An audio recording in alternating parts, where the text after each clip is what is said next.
Tim Harvey is the director of the Sea Turtle Foundation, a group dedicated to saving the sea turtle.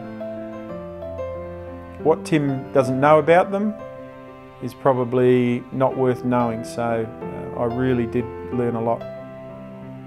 Heron Island is a nesting ground for a couple of species of sea turtle, including loggerhead and the green turtle.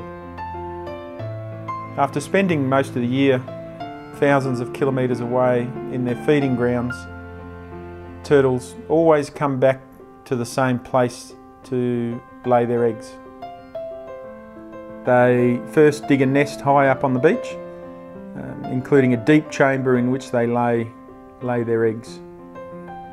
Once the eggs have been laid, they fill the nest back in.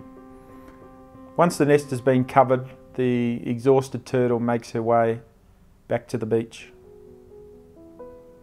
Turtles are not really well suited for life on the land, but they're really determined to get back to the water, which ultimately is where they belong. Some 50 days after their eggs have been laid, they hatch, and the baby turtles dig their way out of the nest in what's called an eruption. En masse, they make their way to the water as fast as they can in an attempt to escape any land-based predator that might be waiting for them. After successfully running the gauntlet of the beach, they hit the water, where a whole new bunch of predators lie in waiting. They swim as fast as they can for the protection of the reef, but the reality is not many of them make it, with only about 1 in 1,000 of these baby turtles making it through to maturity. After spending time on the island, in particular with Tim, you realise just how much you take for granted as a human being on this planet. You just assume these creatures will always be there and that there's always somebody else looking after them.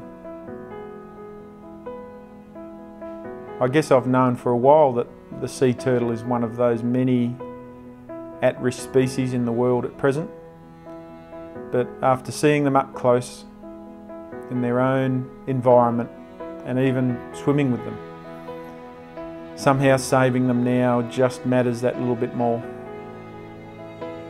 The reality is, if something doesn't change in the near future, these sea turtles may be extinct in the next 30 years, which would be, in my view, a real injustice.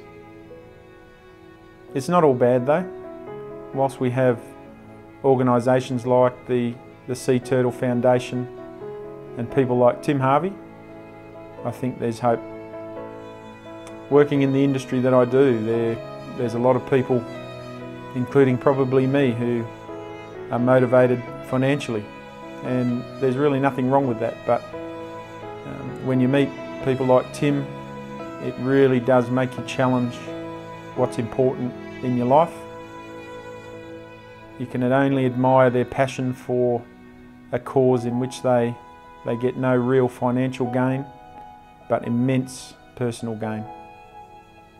I remember a quote I once heard, I'm not sure by who, but it goes something like this: We make a living by what we get, but we make a life by what we give. And I think I know what that means now. When I think of the turtles, I'll always think of Tim and this amazing time on Heron Island.